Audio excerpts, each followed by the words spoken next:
creo que si quieren ganar tiempo, hay mucha gente que está corriendo contra el tiempo y dicen, uy, tengo 35 años y todavía no emprendí, pero no sé a las 40 que voy a emprender y entonces, si no, ya pasó mi ola.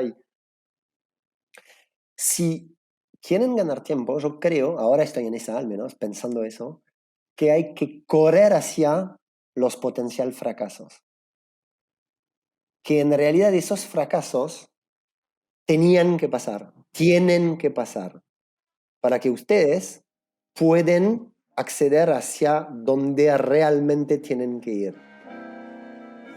Hola, soy Madalí Bejar y esto es Tiene que haber algo más. En el podcast analizamos la historia de profesionales de todo el mundo que se transformaron para estar alineados con sus valores. Desarmamos la historia para entender cómo lo hicieron.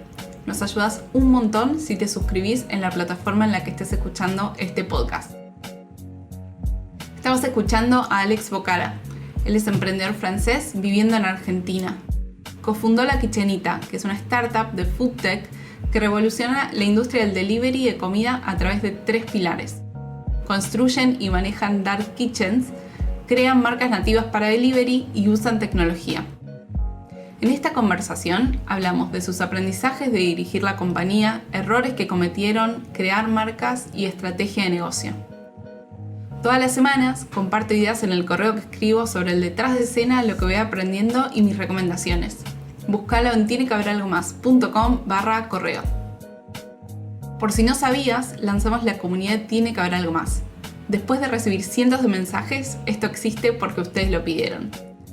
La comunidad es una membresía donde aprendemos con otros profesionales desde 3 continentes y más de 25 ciudades. Esto es para conectarnos entre todos con personas que trabajan en cosas diferentes pero que piensan de una forma parecida. Es ideal para vos si también sentís que a veces a tu alrededor no termina de entender a dónde querés llevar tu carrera profesional o tu vida. Unite en tienequehaberalgomás.com/comunidad. Ahora sí, vamos con la conversación con Alex. Hola Alex, bienvenido. Tiene que haber algo más. Gracias por venir hoy a conversar conmigo. Gracias a vos, Magali, por invitarme. Alex, quiero que empecemos con primera pregunta. ¿Qué es para vos el éxito? Wow, empezás con todo. El éxito. Y me hice una. Ayer cenando con mi novia, le hice una pregunta, le hice, ¿qué harías con 50 millones de dólares?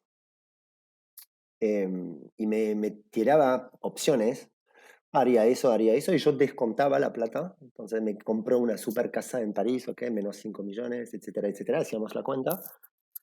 Y llegamos al...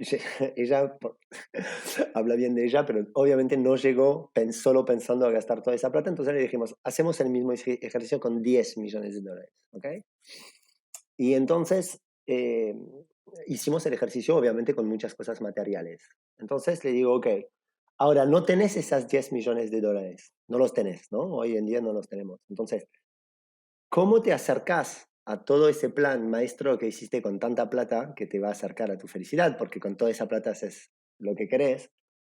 ¿Cómo intentas de acercarte a este plan sin esta plata? ¿No? Y entonces cada vez es, por ejemplo, muchas veces es, no, bueno, entonces 10 millones de dólares, bueno, primero me compró una casa, perfecto. Después compró una casa a mis padres.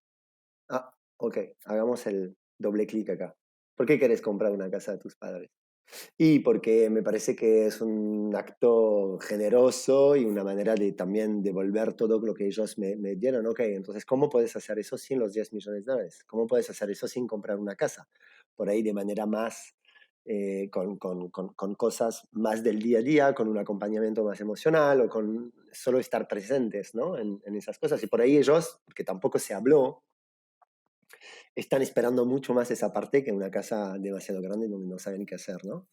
Entonces, ¿por qué te digo eso? Porque me parece que primero, la primera cosa del éxito, antes de tenerlo, es tener claro cuáles son los tres o cuatro puentes que nos van a permitir alcanzar objetivos conceptuales. no concretos. No comprar una casa a mi madre, sino quiero devolver, yo me siento feliz, yo me voy a sentir más feliz y más exitoso si logro a devolver algo de todo este amor que yo recibí de parte de mi madre. Y después, una vez que haces eso, una de las cosas que para mí es muy importante es darnos cuenta. Obviamente estoy hablando a nivel macro y hay caso y hay excepciones y hay caso particular como todo, pero que es muy probable que haciendo este ejercicio el 85-90% de las cosas que proyectamos como el éxito, que yo lo asocio a la felicidad, pero puede ser otra cosa, ya los tenemos, ya los tenemos. Y que de manera muy humana lo que estamos haciendo, y nuestra cabeza nos obliga a hacer ese ejercicio, es como ya tengo esas cosas, no cuentan más. Entonces voy por más y hasta no tener más no soy exitoso. Pero si hago zoom out, iba a decir, si miro con más distancia, con más desfoco la foto, ya estoy casi en el éxito. Yo, por ejemplo, tengo una hija, ¿no? Tengo una familia que vive en Francia, en Israel, en distintos países. Me llevo bien con ellos, mi hija le estoy dando todo lo que puedo, con mucho amor, estoy viviendo en una casa, estoy comiendo todos los días, puedo ir al restaurante, estoy emprendiendo algo que me gusta, que es muy difícil, que me provoca un montón de emociones y de montañas rusas emocionales. Sin embargo, cuando hago el ejercicio de qué es el éxito, que es ser un buen padre, ser una buena persona, estar con gente alrededor que me quiere, que yo quiero, poder viajar, poder vivir, poder salir con amigos, puedes aprender, puedes seguir aprendiendo todos los días, poder tener un equipo, poder hacer cosas, ya soy exitoso. El problema es que como mi mente humana está seteada de tal manera que yo ya eso lo tengo, entonces, bueno, entonces ¿qué? Entonces ya está, se acabó el juego y no progreso, entonces, no, necesito otro truco, otra zanahoria. Y soy emprendedor, entonces por definición voy a buscar un problema, intentar de ponerle una solución y estoy en esa perpetua camino al éxito sin nunca llegar, ¿no? Entonces al final yo creo que el éxito, si tengo que sintetizar todo lo que te digo en una frase, el éxito es una herramienta mental para seguir progresando. Pero hay una trampa en esa herramienta, es pensar que intentando de acceder al próximo éxito o al próximo milestone, a la próxima etapa, me olvido todo lo que ya hago, entonces retomo siempre a cero en vez de ver este avance, ¿no? Entonces, el éxito es como, es como la, es como la, por ahí es fuerte la metáfora, es como la muerte. Siempre está, pero el momento que llega ya no sabes, ya no te das cuenta, ya no estás. Entonces es como una herramienta mental para levantarte, ¿no? No existe en sí, es súper, súper, es una zanahoria. Claro, una de las habilidades más difíciles es decir cuándo tenés suficiente y dejar que el objetivo se mueva. Cada vez que llegas, el objetivo se mueve más lejos. Alex, ¿cómo fue esa vuelta al mundo que terminó llevándote de Tailandia a Argentina? Fue inútil de decirte tampoco puede ser game changer. Fue un cambio radical, hubo un antes y un después de este año, ¿no? Es como, tenía 21 años cuando luego empecé, me fui a través de una asociación francesa que es hermosa, que se llama Terre de Talent, Tierra de Talentos, donde nos mandan en, en los liceos franceses del mundo para, es una especie de propaganda, pero es un buen deal, donde nos acercamos de los estudiantes ahí e intentamos de convencerles de volver a Francia a estudiar en las mejores escuelas en vez de ir en la Ivy League y en la competencia del sistema educativo francés. Y bueno, Es obviamente como un sionismo francés. menos ideológico, mucho más pragmático. Es Ok. como si querés, el punto de inicio de eso es que los alumnos de los liceos franceses afuera tienen un promedio muy superior al promedio nacional. Eso ya por sí es interesante entender antropológicamente, socialmente, sociológicamente, ¿por qué no? O sea, esos alumnos que viajan, que tienen padres expatriados, que tienen en general un nivel de vida superior económicamente al promedio nacional, tienen mejores resultados. Y entonces es como una especie de fuga del cerebro para Francia, entonces dicen, porque obviamente después no todos vuelven a Francia, y entonces dicen, bueno, hagamos que intentaron varios métodos, creo, mandar profesionales sobre la orientación escolar, etcétera, y se dieron cuenta que lo que más funciona es mandar un grupo de jóvenes que ya justo están en ese mismo momento haciendo esas escuelas. Y entonces, bueno, te imaginas que para nosotros nos fuimos en un grupo de 5. Entonces te presentas en grupo porque vas a vivir 24 horas con las mismas personas, entonces obviamente mejor que los conozcas. Y de ahí te vas y vas a recorrer el mundo y de vez en cuando te paras en un liceo francés y otras veces no. Por ejemplo, no sé, el primer liceo francés era en Sofía, si no me acuerdo mal, y el segundo era en Moscú y el tercero era en Tokio. Bueno, entre Sofía, Moscú y Tokio hicimos, no sé, 16 países. Hicimos el Transsiberian, fuimos en Mongolia. Entonces, también eso es muy francés. No solo vas a hacer tu misión de explicar que el sistema educativo francés es una maravilla, sino que además personalmente para vos tenés que sacar jugo de esto y Francia está muy orientado a la apertura, la riqueza de las culturas y me parece que es un ejercicio increíble, hasta tendría que ser mandatorio para toda la gente. Creo que todas las problemáticas después que son todavía un cáncer para nuestras sociedades, como la homofobia, el racismo. Con un viaje así es una vacuna tremenda. Y bueno, en Tailandia conocí una argentina, y long story short, ella vino a vivir un año en París y después terminamos acá en Argentina y bueno, decidí emprender 4 años después de haber llegado. Bien. Cada vez que, me imagino cada vez que te encontrás a alguien y vos le decís, yo vengo de Europa y me vine a Argentina, te deben preguntar, ¿qué haces acá? ¿Qué Sí. respondés ante esta pregunta que la debes recibir más de una vez por semana? Sí, la recibo mucho y la respuesta fue cambiando y sigue cambiando en función de mis humores. Ok. Cuando soy el Alex muy espiritual, pasa, pasa de vez en cuando, contesto que no sé, pero algún master plan está y todavía no sé por qué estoy acá, pero por algo, por algo estoy. La pregunta es que no sé por qué.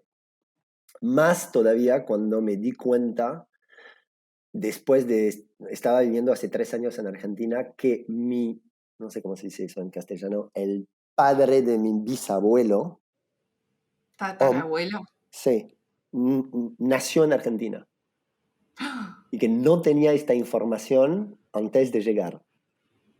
¿Y cómo lo averiguaste? Mi mamá, que se retiró de su laburo, empezó a tener tiempo libre y empezó a hacer búsquedas genealógicas y empezó a, a darse cuenta también en esa búsqueda de, che, pero hay un hilo entre todas esas generaciones o es todo random. Entonces, haciendo este laburo, se dio cuenta que eso y obviamente después los signos y esas cosas medio metafísicas uno cree o no, pero fue un golpe. Y la mayoría de las veces, eso es cuando soy espiritual, y si no cuando soy más pragmático, contesto que nada, la verdad que me enamoré de una persona que me trajo en Argentina y que después, hoy en día tengo una hija y que esa hija es mi motor más grande en el mundo y que no tengo otra perspectiva que de vivir cerca de ella. Y una vez que aceptas eso como un marco, diciendo, bueno, entonces, ¿cuál es lo más importante para mí? Estar con mi hija. Ok, entonces te vas a quedar en Argentina. Sí, me voy a quedar en Argentina. Bueno, a partir del momento donde se dibuja este marco, sos libre. es paradójico, ¿no? Porque decís, pero justamente tenés un marco, entonces no estás libre, tenés que quedar, bueno, pero justamente porque tengo un marco, yo ya no me pregunto más dónde tendría que estar después de haber Ujú. visto más de 40 países. Entonces, ¿y qué haces de este marco? Y eso después lleva al otro, ¿no? Por ejemplo, en Argentina yo entendí, me costó, creo que entendí después de dos años que iba a ser muy complicado de generar eh, con los viajes que hacías y estar en Francia, que es mi país, y tener pesos en argentino y diciendo, pero para, hay una ecuación que no tengo todavía, no puedo viajar directamente. No, es muy difícil la economía en pesos local para después cuando viajas, ¿no? Entonces la solución es no viajar, pero como no es una solución que yo acepto, tengo que encontrar algo que me permite crear más riqueza económica, no solo económicamente, pero económicamente también. Y bueno, de ahí y dije, bueno, tengo que emprender. Es parte de, obviamente siempre quise emprender, pero eso fue como fue el timing, fue tipo, ok, vos querés emprender, ahora tenés que emprender porque no te ves siendo mucho más tiempo empleado en un país tan inflacional. Bien. ¿Querés contar qué es hoy la Kitchenita? Upa. Hoy Digo hoy porque obviamente si tuvimos ¿Por qué varios, cambia? se cambia todo, como todo siempre en la vida. Entonces, Kitchenita hoy es una empresa de tecnología que a través de un proceso de data, siguiendo la data, se llama Data Driven, vamos a encontrar huecos de oportunidades en el mercado de gastronomía por delivery. Entonces, vamos a mirar distintas fuentes, todas las fuentes que son accesibles para nosotros, las plataformas como Rappi, Peoja, Uber Eats, Google Maps, cualquier fuente de información, y a base de los movimientos algorítmicos y de algún datos que nos dan esas fuentes, vamos a construir modelos de predicción, es como muy cerca de la inteligencia artificial, para entender qué tipo de marca falta en los mercados donde estamos nosotros, que es México, Colombia y Argentina. Una vez que entendemos, por ejemplo, que falta una marca de ramen, que son esos fideos japoneses en Villa Crespo, vamos a producir esa marca. Significa que también vamos a leer qué ingredientes se están consumiendo muchos en esa categoría de ramen y vamos a crear una marca súper simple de 5 platos. Entonces van a ser, en este ejemplo, no tenemos de hecho marca de ramen, pero es un buen ejemplo, 5 tipos de ramen o 5 sándwiches o 5 tipos de empanadas y lo vamos a mandar a producir a un centro de producción que no es nuestro, lo tercerizamos, ¿no? Entonces le vamos a llamar, son varios, tenemos varios, y le decimos, bueno, ahora necesitamos una empanada de jamón y queso con este queso y este jamón, una empanada de humita, pero con eso, toda esa información la tenemos a través de la data, y los centros de producción nos van a producir la producción de esas marcas. Esa producción la llamamos Kitchen Prep. Esos Kitchen Prep los agarramos y los mandamos a nuestra red de operadores. ¿Qué significa? Que nosotros, una vez que tenemos la marca y que sabemos que esa marca tiene mucho más probabilidad de funcionar que otra en un barrio, en vez de abrir una cocina y despachar nosotros con cocineros, alquilando una cocina, poniendo equipamiento, vamos a usar restaurante tradicional que tienen capacidad de producción ociosa, los vamos a ver, básicamente hay un equipo de expansión que los llama y le dice, mira, vos ya vemos que tenés este horno, tenés una cocina, ya estás pagando el alquiler, ya tenés cocineros. ¿Qué pasa si nosotros te vamos a poner un software que se llama Darwin, que integra todas las plataformas, Rappi, Peoja, Uber Eats, y cada vez que tenés un pedido, por ejemplo, empanada de jamón y queso con humita, agarras las 2 empanadas, jamón y queso y humita que te mandamos, que son los Kitchen Prep, los pones en tu horno 8 minutos y los das a los repartidores que vienen a buscar de parte de Rappi, Uber Eats, etcétera, y te llevas un porcentaje de la venta. Entonces es un modelo, si querés, donde creamos marcas virtuales y nos apoyamos en la operación en restaurantes que ya existen, dándole un software que permite despachar nuestra marca y recibir un porcentaje de la venta de esta marca que en promedio le permite pagar su alquiler. Entonces, un modelo ganador, ganador, donde los dos estamos encontrando una buena solución. A nosotros nos permite tener mucha capilaridad sin mucho CAPEX. CAPEX, para los que no son financieros, es invertir en muchas cosas intensivas a nivel capital, hornos, fritadoras, etcétera. Es bastante plug and play para nosotros. Y al restaurante le permite tener una fuente de revenue adicional que le permite absorber sus costos fijos. Sabemos que el P&L, o sea, la estructura de costo de un restaurante es muy a nivel EBITDA, a nivel margen de lo que se llevan al final, es muy tight, es muy chiquita. Entonces le permitimos con este negocio encontrar un balance, un equilibrio entre no consumir mucho tiempo, porque la verdad que esos restaurantes reciben entre 10 y 20 órdenes por día, que son entre 4 y 8 al mediodía y entre 10 y 12 a la noche, entonces tampoco requiere tener recursos adicionales, etcétera, y le permite tener ese revenue. Y nosotros nos encargamos después de el crecimiento de las marcas en las plataformas con un equipo de growth, o sea, con un equipo de analistas de e-commerce que entienden cómo jugar, si es mejor poner envío gratis, si es mejor poner un descuento, si es mejor pagar el banner en términos de clientes nuevos, de tasa de recompra. O sea, estamos muy atados a los KPIs de e-commerce aplicado a una industria que no lo sabe hacer todavía, que es la gastronomía. Ok. Estoy pensando en la cara del oyente que está escuchando por primera vez esto, que es decir como, ¿qué es esto? Como, qué complejo para alguien que no viene desde lo digital. Y yo, mira, preparando esta entrevista le intentaba explicar a mi padre qué hacías vos y me miraba como, Es un buen a ejercicio. ver, como explícame lo nuevo, ¿viste? Y él viene de gastronomía. Ah, va. A ver, vamos a bajar esto un poco más. Porque hay gente que ahora está pidiendo en Pedido Ya o en Rappi y debe estar comprando en alguna de las 30 marcas que ustedes tienen sin saber que es de La Kitchenita. Correcto. Este negocio que tiene mucha tecnología y muchos datos, pero que a la vez es un plato de comida llegándole a una persona a su casa del otro lado. Quiero saber qué desafíos tuvieron ustedes al Oh, armar este negocio cuando intentaron, y lo consiguieron, levantar capital para armar La Kitchenita. wow. Ok, entonces, yo creo que es un buen ejemplo de lo que nos pasa a nosotros, de la premisa. Si ves que hay una oportunidad, más allá de tener la solución como tiene que ser, la solución, no me gusta la palabra, pero la solución final, eh,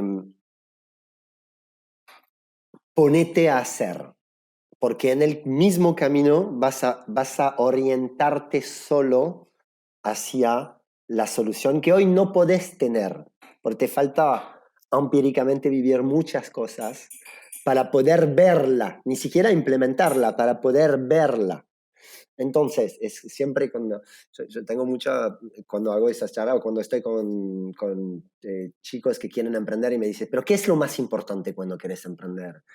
Eh, es analizar el mercado, es ir a buscar capital. Lo más importante es hacer. Parece tonto, ¿eh? Parece tonto, pero hay que hacer. Y hay que aceptar, eso es muy importante personalmente, para mí, que estás haciendo cosas que no entendés bien por qué, y eso es muy frustrante. Entonces decís, pero estoy moviendo, pero ¿hacia dónde? Hasta encontrar un orden. O sea, eso solo hacer perpetualmente no funciona tampoco, ojo, ¿eh? No estoy diciendo que hay que hacer y llega un momento donde te cae una solución. Ah, genial, mira qué casualidad, haciendo todo eso, ¡pum!, me salió eso. No, después tenés que ordenar. Pero hay una noción muy importante que se llama el market fit, que hasta no hacer y probar cosas no lo vas a tener. Aún lo tenés teóricamente. El market fit es cómo tu solución realmente entra perfectamente a solucionar el problema que estás viendo. En nuestro caso, más que un problema, era una oportunidad. Era, che, el delivery está explotando. O sea, básicamente, olvídate del business, olvídate de Rappi, de la valuation, de si hacen IPO, de pero cuál es el business, el modelo de negocio. Hablamos de tendencias. La gente cada vez más no quiere ir al restaurante, sino quedarse en su casa. ¿Significa que el restaurante va a morir? No, no significa que el restaurante va a morir. Es más probable que la gente deje de cocinar que deje de ir a comer afuera. Entonces, en realidad lo que está pasando, y lo pensás a nivel macro, es hoy yo estoy intentando de solucionar un problema que es una nueva tendencia de uso de comida. ¿Cuáles son los usos que existen? Para comer puedo cocinar, puedo pedir por delivery o puedo ir al restaurante. Son tres, ¿ok? ¿Cuál es el delivery? ¿Cuál está canibalizando? O sea, el hecho de pedir cada vez más delivery significa que la gente deja de ir al restaurante o que la gente deja de cocinar. ¿Por qué te tenés que preguntar esas cosas? Porque estás ahí en este famoso búsqueda del market fit, o sea, de cómo la solución va a parecer la mejor posible. Estás empezando a pensar cómo piensa tu mercado. Y nosotros empezamos así. Empezamos, fue el primer desafío, entender cómo piensa la gente que pide por delivery. Y entonces nos dimos, bueno, no quieren cocinar. No es que no quieren ir al restaurante. Siempre lo digo, no sé si hay otro podcast donde aparezco y siempre creo que digo esa metáfora. Es un poco como Netflix y el cine, ¿no? Netflix apareció, no mató el cine, la gente sigue yendo al cine. Sí mató el DVD. O está matando la tele, la película de las, no sé, en Argentina debe ser de las 10 de la noche, donde tenías la película a ver, bueno, eso sí se mató. Pero la gente sigue siendo al cine. Entonces es entender eso. Y nosotros fuimos con todo en esa solución de, ok, entonces necesitamos hacer algo bastante accesible a nivel precio, porque si vas a cocinar, en general es más barato que si vas al restaurante, depende, y rápido. Porque si vas a cocinar, pero que decís, no, existe el delivery, pero lo recibís en 2 horas, no estás solucionando el problema. Empezamos un mes diciendo que nuestros dos nortes son accesibles, entonces gran laburo de supply chain, es decir, de costo de comida, de materia prima, de desperdicio, etc. Y super procesos internos en la cocina para despachar el producto en 12 minutos, para que sea rápido. Al mes llegó el COVID. Al mes de operar, ¡pum!, COVID. Y acá nos dimos cuenta de otro problema enorme que no teníamos, por eso es importante hacer, es que el problema no es tanto de la demanda. O sea, no es que no existe el tipo de marca que la gente quiere y yo lo voy a inventar porque tengo data. No, si miras la data, la gente quiere comer hamburguesa, pizza, sushi. No estoy inventando algo. Pero la oferta era un desastre. Porque todos los restaurantes se volvieron dark kitchens, o sea, cocinas para delivery durante la pandemia, y ahí saltó todo. Que básicamente no lo saben hacer, no tienen los procesos hechos para poder despachar algo en 15 minutos. Están haciendo la misma cosa que es para su salón que para el delivery y no lo puedes culpar. Es su core business, es su negocio principal, es el salón. Entonces, de repente le decís de hacer 100% por delivery, no puede cambiar su proceso que está haciendo desde hace 8 años. Entonces, gran problema de procesos y enorme problema de venta. Los restaurantes no entienden de e-commerce.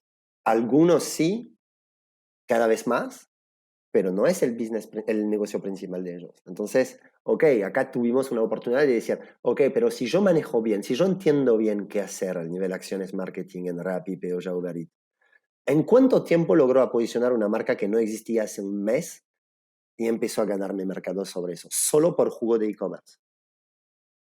Y funciona. Porque obviamente esas marketplaces, esa sí no lo puedo traducir en castellano, que es ese modelo de mercado libre, Rappi, donde hay un e-commerce y hay vendedores que vienen a proponer cosas y clientes que compran y ese mercado libre o ese Rappi que se llama marketplace es un intermediario entre la oferta de un vendedor y la compra de un usuario. Tienen que ordenar, tienen que hacer que, bueno, vos entras, Magali, ¿qué te muestro primero? ¿McDonald's o sushi, o un sushi o un comida árabe? ¿O qué te muestro primero? Entonces, entendiendo esos algoritmos, tenés mucho más probabilidad de aparecer donde la gente está buscando si empezás a entender un poco cómo funciona este juego. Y eso fue un gran desafío, mostrar que esto funcionaba. Cuando lo logramos básicamente a mostrar que podemos crear una marca con $500, 100% virtual, o sea, 100% para delivery, y que esta marca podría tener un engagement grande con el mercado en un mes, mirando la tasa de recompra, mirando cuánto nos cuesta un cliente nuevo, etcétera. Ya empezamos a interesar un par de inversores.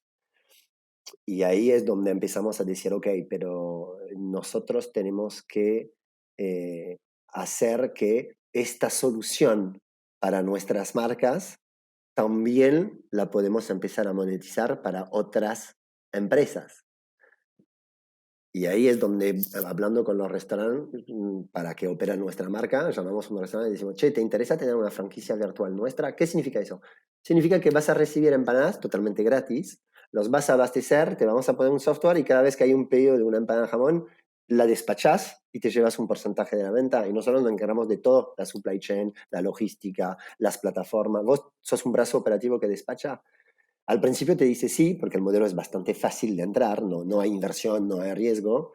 Y a los 2 meses te dice, pero ¿cómo vos lográs llegar a este nivel de ventas? ¿Vos lo podrías hacer para mi marca?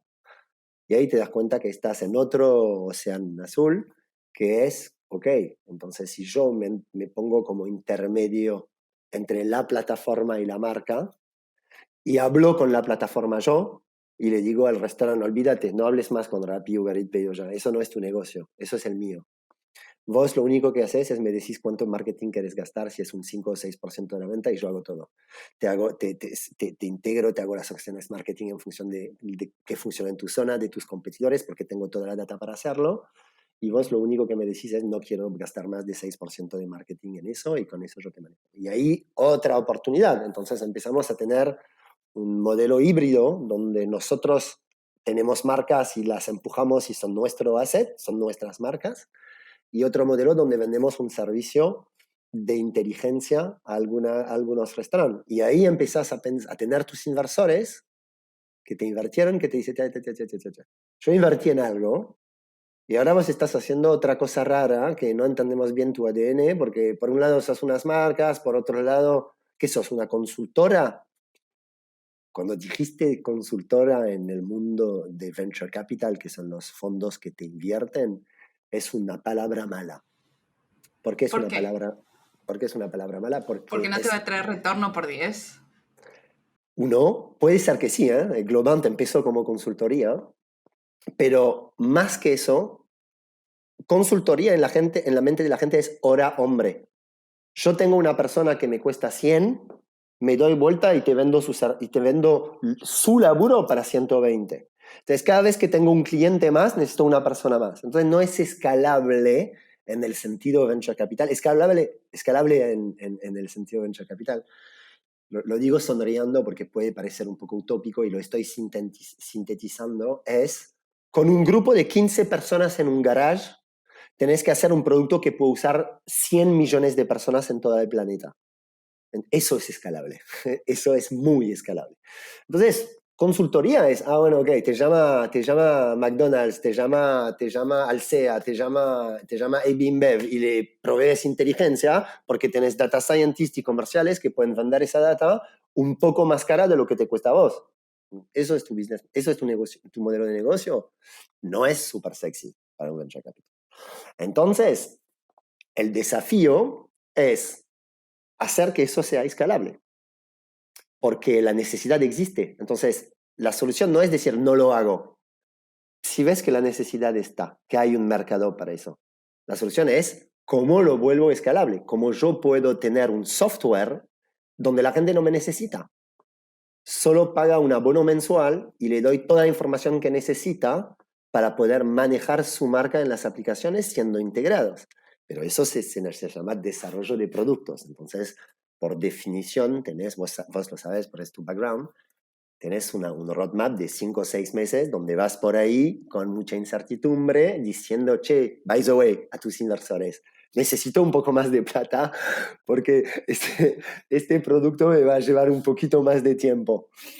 Y te dicen, bueno, ¿cómo lo ves? Los buenos inversores te dicen, ¿cómo lo ves? Y explícame por dónde lo es y por qué lo estás intuyendo, más que intuyendo, con qué métricas. Porque al final los inversores que empiezan con vos en la etapa donde estamos nosotros, que es una etapa temprana, nosotros hicimos 2 fundraising, levantamiento de capital, y esas personas obviamente van a apostar sobre la industria. Si estás delivery estaba en lleno boom, entonces obviamente es más sexy que decir vendo medias, más allá que toda la gente necesita medias. Entonces van a ver el market size, el tamaño de tu industria, pero también, y más que todo, van a confiar en el equipo que maneja el barco. Y van a confiar en sus decisiones al día a día y van a confiar en lo que están viendo en la tranquera y la solución que proponen para eso. Obviamente explicándolos, tampoco es hace lo que quieras, confiamos en vos, pero esos son los buenos inversores. Los otros no te quieren reportes y no importa mucho lo que estás viendo haciendo ese laburo 18 o 20 horas por día. Ellos no lo ven de esa manera. Entonces, no sé si te contesté, intenté. Te voy a hacer otra pregunta, yo creo que sí. Hablemos de la experimentación, porque algo que me gusta de ustedes es que hacen mucho, como vienen de la parte digital y la parte de e-commerce, hacen mucho A/B testing. A/B testing, que es esto de, para el que no lo conoce, mostrar una oferta casi igual, pero le cambias una cosa y ves que funciona. Entonces, en el caso de la kitchenita, pueden probar si incluyen delivery gratis o le bajan 200 pesos. Bueno, no sé ahora cuánto sale un delivery. Le bajan $1 de delivery y probar, ¿no? ¿Qué convierte mejor? Y también escuché que con las marcas que ustedes tienen que no performan tan bien, van haciendo estos tests para entender cómo funcionan las aplicaciones y la industria, bla, bla. Contame, ¿cuál fue hasta ahora tu experimento favorito en la historia de la kitchenita? Tengo varios.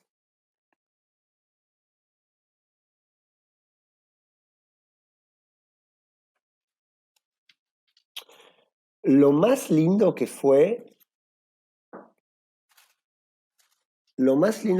es intentando de encontrar un hueco de oportunidad, lo llamamos, o sea, entendiendo de encontrar qué tipo de categoría falta en este mercado. Para hacer eso no es tan fácil, o sea, parece fácil, pero no es tan fácil porque tenés que leer la demanda de la oferta y obviamente las marketplaces no te dan esa información. Encontramos un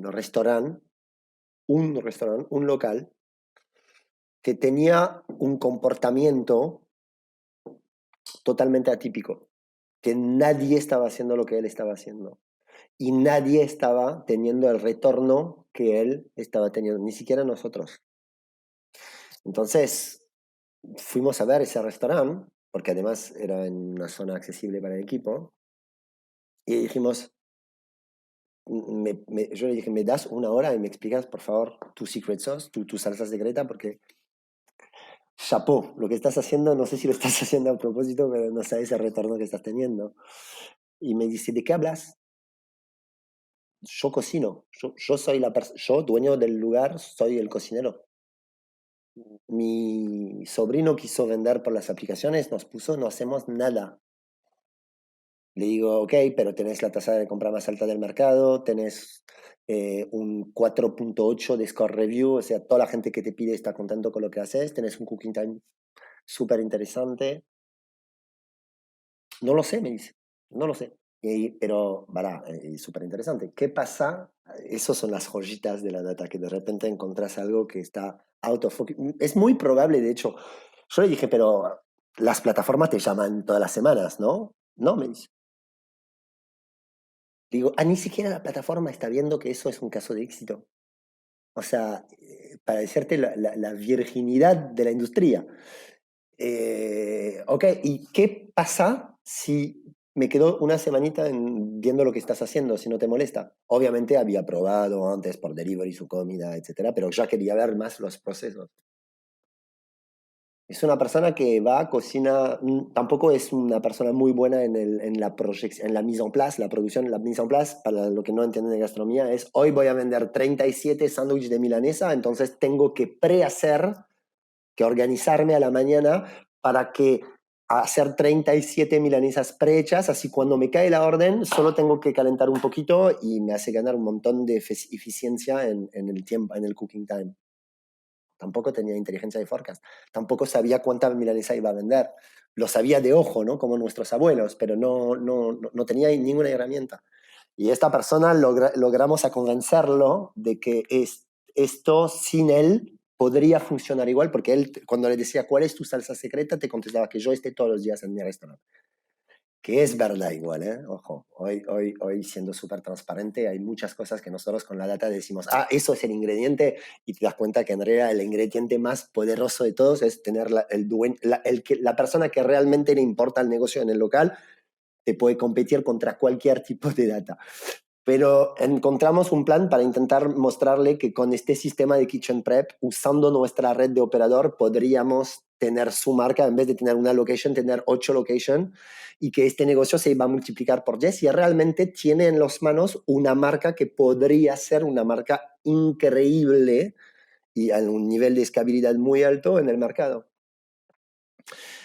Y sí, mi sobrino, entonces convencemos al sobrino, y logramos hacer este caso de éxito en 3 sucursales. Nos costó un montón, porque obviamente es una persona que tiene que estar en todos los procesos, tiene que estar metido. Entonces ahí el desafío es, bueno, ¿cómo empiezas a delegar sin construirte un cáncer adentro, sin estresarte tanto?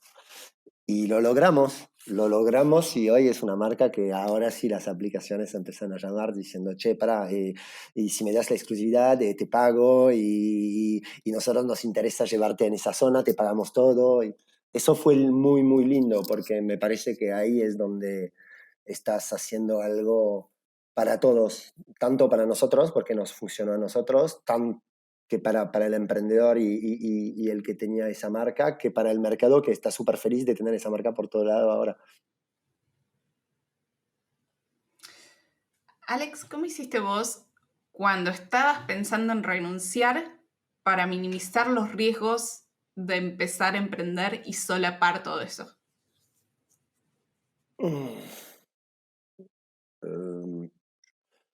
Bueno, eso tiene que ver con la personalidad de cada uno también. Yo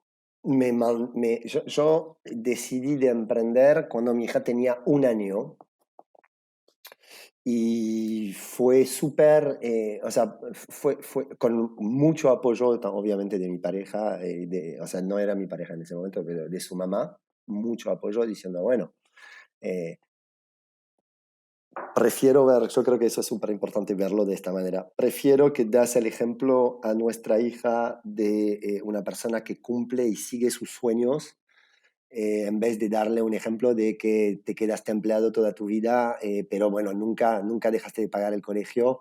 Creo que el balance está muy rápidamente visto, ¿no? Entonces, seguí tus sueños y eso es el aprendizaje más grande que le puedes dar a nuestra hija más allá del aspecto financiero. Puede sonar fácil para la gente que realmente le cuesta financieramente y que dice, pero entonces que dejo de laburar y saltó y todavía en Alex me dice, Alex dijo en el podcast que mi hija va a estar feliz porque me va a ver como un modelo, pero uno, si fracaso, ¿qué pasa? Y dos, ¿cómo voy a hacer para comer? ¿Todo bien el aprendizaje? Entonces depende de la condición de cada uno. Yo creo que si estás en una situación donde realmente no podés dejar de laburar, tenés que laburar, tenés que emprender cuando terminas de laburar. Te cuesta 2 veces más. Pero es la vida, ¿no? Entonces, tenés que... Lo más importante es hacerlo para mí, o sea, es saltar en la pileta teniendo un mini colchón o de plata, significa que ya tenías algunos ahorros, entonces decís, bueno, tengo 6 meses para ver lo que pasa con eso y de toda manera en 6 meses si no logro step up, a subir de nivel, vuelvo al empleado, pero tengo eso. Y la otra es, si realmente no puedes dejar de laburar o no tenés ese colchón financiero, lo tenés que hacer en paralelo, en paralelo. Y de toda manera, fracaso o no fracaso, que te dure 6 meses o que te dura 10 años, yo creo que mucha gente va a estar de acuerdo conmigo porque hablo con muchos emprendedores. es la parte más enriquecedora personalmente de mi camino laboral. O sea, aprendí, sí, estuvimos 2 veces casi cerca de cerrar la compañía, en momentos muy, muy, muy estresantes para todos. Y lo que aprendí de estas situaciones, de esas crisis, es algo que no lo puedo comparar con ninguna experiencia laboral que tuve antes. Y laburé en empresas donde, o sea, considero que te enseñan un montón de cosas igual. Entonces, nada, yo en mi caso era financieramente por ahí un poco más fácil, tenía un colchón y la ganas de poder hacer realmente lo que hago, diciendo, bueno, ese es el motor y es lo que quiero transmitir a mi hija. Eso fue en mi ¿Y caso. qué existía en la Kitchenita antes que vos renuncies? ¿Qué habías hecho? ¿Qué tenías? Tenía un deck, o sea, es una presentación en PowerPoint de cuál es la idea y cuál es la industria y cuál es el equipo. Un deck es muy... presentar un deck en pre-semilla, en pre-seed, o sea, cuando nada existe, es muy... El ejercicio está muy marcado. No hay mucha improvisación. Son 5 slides importantes que tienes que tener. El market size, el equipo, el plan, las condiciones de la ronda y algún un anexo que muestra un par de cosas. Pero o sea, no hay mucho más para decir. Es pre-semilla. Entonces tenía esto hecho. Había pasado un mes juntándome con un montón de emprendedores que yo respeto mucho. Pablo Grandinetti, Gaby Gruber, Mariano Meyer, que ahora es emprendedor, pero en este momento no era emprendedor, pero pasó tanto tiempo, yo creo que es la persona que más sabe del emprendimiento. Eh, Algunos fondos también, decir, bueno, ¿cuál es tu proceso? O sea, realmente averigüé un montón de cosas teniendo muy en claro la primera etapa. O sea, iba a las reuniones y no decía, bueno, dale, contame, ¿cómo es emprender? Le decía, contame, tengo este deck, quiero levantar $500,000, ¿qué me dirías? Muy concreto, ¿no? Y esas personas se volvieron advisor mías, de hecho, después. O sea, le di un porcentaje de la compañía en cambio a estar al lado mío. Es muy psicológico, pero para no estar solo. Y también tuve una persona que me ayudó mucho al principio, mucho, mucho, mucho, que es un emprendedor muy, muy, muy exitoso, que es el CEO de Sandbox, uno de los mejores, de los metaversos más grandes, que también, Archo Madrid, que también estuvo muy presente en mis inicios diciendo, este error la hicimos todas y te la puedo ahorrar. Entonces, eso es súper importante también. Ujú.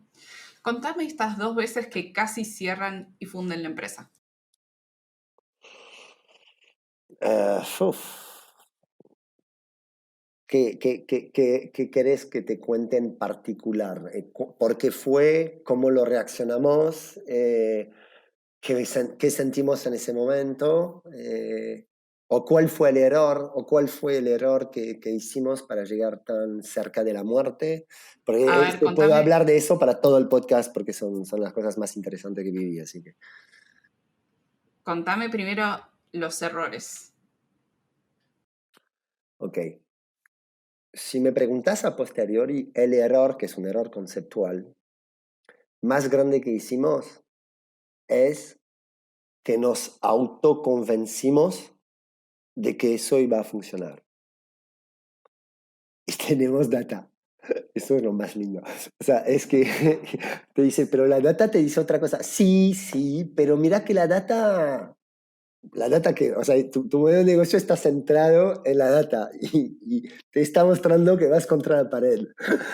¿No lo ves o qué te pasa? Entonces es como, estás en un momento, o sea, hay en Instagram un día, qué lástima que no guardé el dibujo, pero igual es un dibujo fácil de mentalizar. Había un dibujo que era tipo 2 personas digueando, no sé cómo se dice, un túnel, y El de los los dos, diamantes. no sé, no hay vías diamantes en A ese ver caso. cómo sigue. Sigue que uno se para, uno deja de diguear porque está cansado y porque además el túnel lo que tiene es que nunca sabes cuándo se termina. Entonces no sabes si estás en el 10% y que te falta 10 veces lo que hiciste y que te vas a morir en el camino, o si la puerta está en 2 metros atrás. Y el que sigue llega a la puerta y el que se para, se para literalmente en el dibujito a 1 metro de la salida. Entonces, uno de los riesgos que yo los 2 veces pasó es pensar que lo que estás haciendo requiere más tiempo, requiere más tiempo. Y este tiempo, eso está bien pensar eso. O sea, no sé, lanzas una compañía, no, en un año no vas a ser un unicornio. Puede pasar, ¿eh? Pero estamos hablando en la regla. No vas a ser un unicornio. Necesito más tiempo para llegar ahí. Ok. Primero, tener muy claro lo que es llegar ahí. Y segundo, tener métricas. Voy a repetir por ahí lo que dicen los libros, pero en este punto realmente tienen razón. Tienes que tener métricas que te permite medir si efectivamente en el camino donde estás parado te falta mucho o no, versus el plan. No importa si el plan después está equivocado, versus el plan. Yo quiero tener 100 operadores. Tengo 5. Ok, hoy estamos en junio. En octubre voy a tener 100 en mi business plan. Bien. Para tener 100 en tu business plan, necesitar tener 70 en julio, ¿no? O sea, haces algo, una cuenta regresiva, un retro planning en un Gantt y te queda, o sea, si no estás a 70 en junio, la probabilidad que estás en 100 en octubre es muy baja. No, pero no llegué a 70 en julio, llegué a 60, pero te voy a contar por qué. Porque en realidad, como llovió y como hubo un fin de semana largo, eso nos... Y te empiezas a encontrar excusas. Pero el número te está diciendo que no vas a llegar.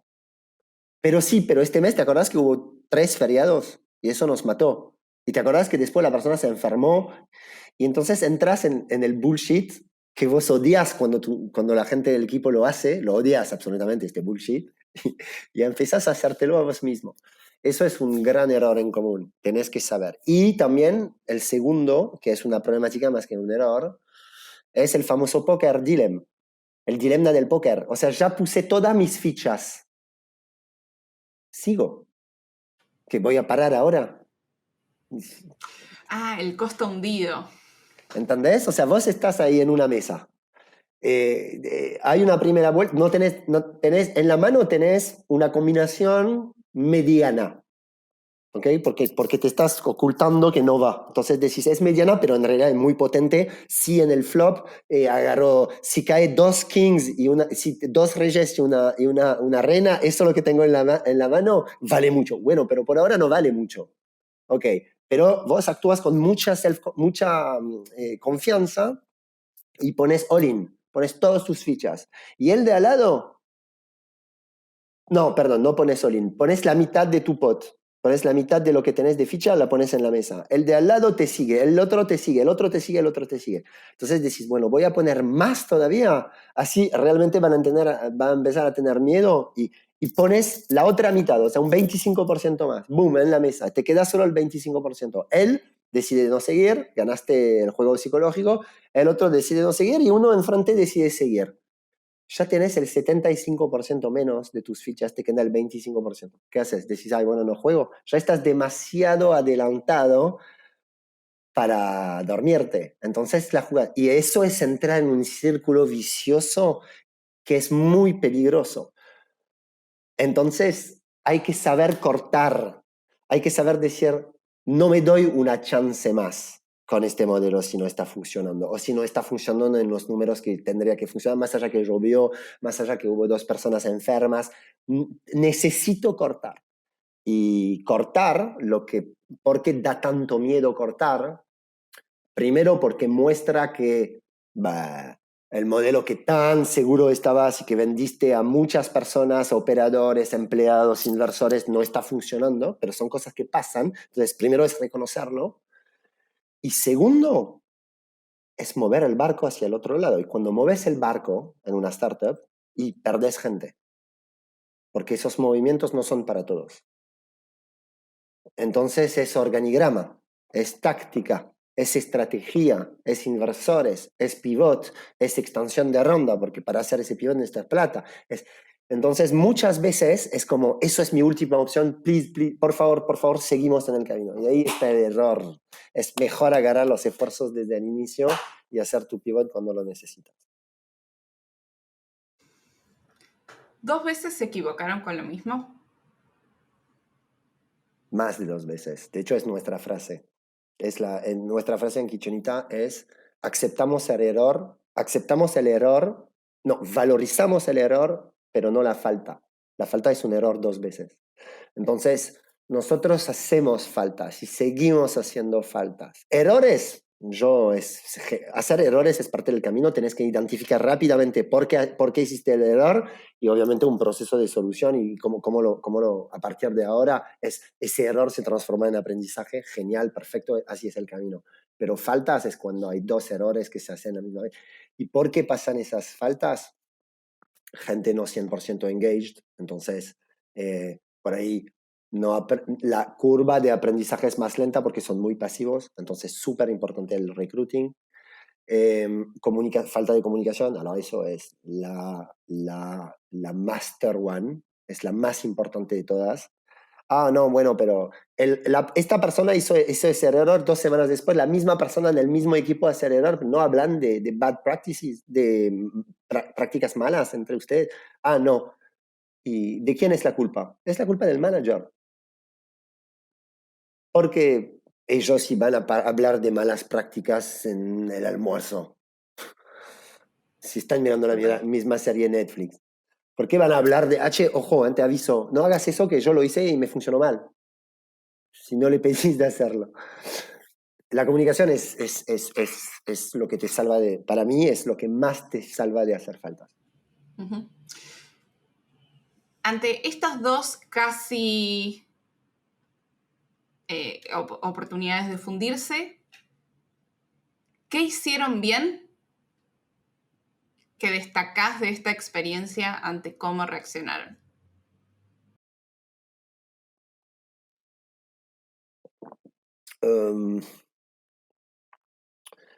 Creo que las cosas que mejor hicimos, primero la comunicación, nosotros no tenemos una empresa con tanta gente y no tenemos una empresa tan horizontal donde el jefe toma, es bastante vertical, entonces por ahí es un poco más fácil que otros que tienen empresas más vertical. Pero nosotros tenemos un monthly meeting, tenemos weekly, pero tenemos una monthly meeting donde toda la compañía participa y se habla de cosas estratégicas y de norte y es un espacio donde los empleados pueden preguntar cualquier cosa. Che, ¿cuánta plata nos queda? Che, ¿dónde vamos? Che, ¿qué pasó en México que al final no se hizo eso? Che, es como para... Entonces, una de las cosas que hicimos bien es la comunicación, creo. Explicar de manera muy humana que nos equivocamos y que antes de tomar la pared vamos a hacer un pivot que va a ser difícil porque el organigrama se va a cambiar, porque hay cosas que van a tener que aprender que salir de su zona de confort, y etcétera, pero que es lo importante para la compañía por esos motivos. Entonces, explicarlo con números, no es tipo, che, me encantó esta idea, hagámoslo y su opinión no me interesa. Abrir también a preguntas, comentarios, cómo se sientan. No solo en el meeting, sino después decir, bueno, tengo agenda en 30 minutos conmigo para los que, o con su jefe para los que quieren saber más, etc. Eso es uno. Y 2, pero eso es una recompensa en realidad. Eso nos ayudó mucho a tener un equipo que son casi todos quieren ser emprendedores. Entonces, y es el deal que le ofrecemos para las personas que quieren laburar en Kitchenita. Yo súper transparente en el principio le digo, mira, nosotros estamos en una industria gastronómica, o sea, vas a remar, de tecnología, dependes de fondos externos, chiquita, o sea, con un grado de fragilidad altísima y con un presupuesto limitado. Es muy probable que otras empresas te pagan mejor que nosotros. ¿Okay? Más honesto no puedo decírtelo. Entonces necesito que tus drivers, que tus motivaciones para entrar en Kitchenita sean también otras cosas. Y la más grande que veo es que vos querés emprender. Porque no importa dónde estás en Kitchenita, Si querés aprender sobre fundraising, si querés aprender sobre cómo armar una holding en un país, cómo hacer las filiales en otro, si querés aprender de cómo se hace un deck, de cómo haces una extensión de ronda, qué es un safe, o sea, todos esos mecanismos que vas aprendiendo una vez que emprendes, pero que antes nadie te lo explica, vas a tener acceso a todo eso. Vas a tener acceso a la horizontalidad, la disponibilidad de cada uno, vas a poder juntarte. De hecho, nosotros tenemos gente junior en el equipo que de vez en cuando estamos pitchando con un inversor y ellos están enfrente y nosotros decimos, "Shh", para que él aprenda. Entonces, eso hace que tenés un equipo de emprendedores que cuando hay una crisis y que hay que hacer ese pivot, no es que se agarran el pelo y dicen, es como casi es, yes, otro desafío. Y eso, bueno, eso es una gran diferencia. Alex, última pregunta. ¿Cómo hacemos para cerrar este capítulo? Quiero dejar un momento de micrófono libre para algo que haya quedado en tu cabeza y no hayamos charlado, o algo que sí y quieras volver a iterar como cierre final, pero un último mensaje a la audiencia de lo que se te ocurra y sin presión. Ok, creo que no hablamos mucho del fracaso, A ver. que por ahí es un tema, es el primo del emprendimiento. Eh, y es exactamente como el éxito. Es una herramienta. Lo que quiero decir es que es mental, no es como el éxito. Eh, entonces, ¿cómo tratarlo? Es un buen guardalocura para mí, porque si realmente no te importa nada el fracaso, realmente no te importa nada, puedes hacer un poco cualquier cosa y de vez en cuando está bueno decir, para, pero si voy acá, la probabilidad de fracasar, más allá del aprendizaje y todo el resto, también es importante decir qué significa fracasar, ¿no? Efectivamente, si aprendiste un montón, fracasaste o no. Pero más allá estoy hablando del fracaso al primer nivel, como se entiende en la sociedad. Hiciste una empresa, no funcionó, tuviste que cerrar. Es un buen guardalocura, pero muchas veces creo que está está demasiado visto como si lo hubiéramos podido evitar. No sé cómo explicarlo eso, pero creo que si quieren ganar tiempo, hay mucha gente que está corriendo contra el tiempo y dicen, uy, tengo 35 años y todavía no emprendí, pero no sé a las 40 que voy a emprender y entonces, si no, ya pasó mi ola. Y si quieren ganar tiempo, yo creo, ahora estoy en esa al menos, pensando eso, que hay que correr hacia los potencial fracasos.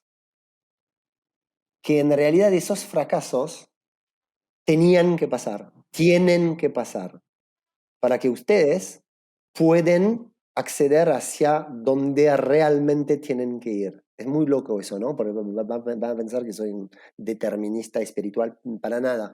Estoy solo diciendo que muchas veces a posteriori, cuando te das cuenta cómo fracasé realmente acá, fracasé con toda la gloria, fue el trampolín más grande hacia otras cosas. Entonces, sácanse de la cabeza que el criterio, que una idea que el fracaso que pueden tener, porque efectivamente cuando emprendes, la probabilidad no está de tu lado al principio, estás en, no sé, el primer año, no me acuerdo las cifras, pero creo que el 70% de las empresas mueren el primer año o algo así. Entonces el fracaso es más la regla que el éxito. Corren hacia el fracaso, corren. O sea, si realmente, si la juegan chiquita, diciendo, ay no, si hago ese move, voy a fracasar, etcétera, están perdiendo mucho más tiempo. Ahora me estoy dando cuenta de eso. Y tiene que ver con la decisión que tomé en enero, que está empezando a funcionar ahora. Eh, eh, es como, es como el miedo. Es exactamente como el miedo. Cuando te dicen, tenés miedo, corre hacia tu miedo, corre hacia tu miedo. Es como, no sé si lo sabías, la diferencia entre las vacas y los búfalos cuando llueve. A ver, ¿cuál es la diferencia? Las vacas se van, o sea, le dan la espalda a la lluvia, al ciclón, ¿no? ¿Cómo se llama? El storm, y corren. El búfalo va directo hacia él. Entonces pasa 10 minutos de mierda, porque efectivamente hasta llegar en el centro donde estás más o menos cubierto, te comes una lluvia, pero ya está. La vaca hace tipo más de 400 kilómetros, tipo una distancia que es una locura para cualquier humano, para intentar de no, que no le agarre la lluvia, y al final, ¿qué pasa? Obvio, le agarra la lluvia en algún momento. Entonces es lo mismo, corren hacia el miedo del fracaso, diciendo, no, si hago eso voy a fracasar, o si hago voy a fracasar. Lo mejor si tenían que fracasar, van a fracasar, y es lo mejor que le puede pasar. Eso quiero decir. Espectacular. Entonces con esto cerramos. Gracias, Alex, por venir, por compartir todo esto con honestidad. Gracias a vos por la invitación y por el formato. Me parece que ojalá haya mucha gente que abrimos alguito, una puertita para pensar distinto y animarse más. Ahí va. Te mando un abrazo. Abrazo enorme. Gracias, Magali. Gracias por escuchar este capítulo. Si tenés una amiga o amigo que le pueda gustar, reenviáselo, que nos ayuda a crecer. Todas mis reflexiones mientras construyo Tiene que haber algo más están en el correo semanal en tienequehaberalgomás.com/correo. Todos los links de lo que hablamos están en tienequehaberalgomás.com y mándame tus comentarios por redes sociales. Nos vemos la semana que viene.